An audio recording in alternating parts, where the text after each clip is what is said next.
আসসালামু আলাইকুম হুজুর। শিক্ষার্থীর বেতনের ভাউচার কিভাবে ডিলিট করতে হয়? অনেক সময় দেখা যায় শিক্ষার্থী বেতনের ভাউচারগুলো ডিলিট করার প্রয়োজন পড়ে, তো সেটা কিভাবে ডিলিট করতে হয়? শিক্ষার্থী ফি ফি গণে গেলাম আমরা। এখান থেকে যেই শিক্ষার্থীর ভাউচার আমরা ডিলিট করবো আর কি, আগে ওনাকে এখানে সার্চ দিব আমরা। মনে করেন আমি এই শিক্ষার্থীর আব্দুল্লাহ আহমেদ, উনার একটা ভাউচার আমি ডিলিট করব। যে মাসের ভাউচার আমি ডিলিট করব, আগে এখানে আমি করব, আইডি দিয়ে সার্চ দিব।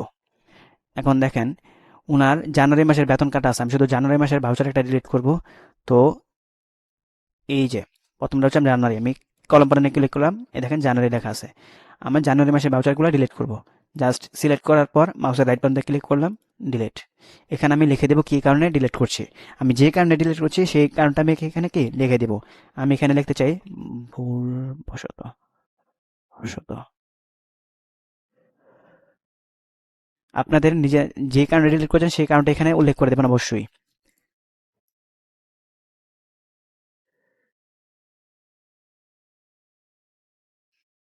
ভাউচারটা ডিলিট হয়ে গেছে।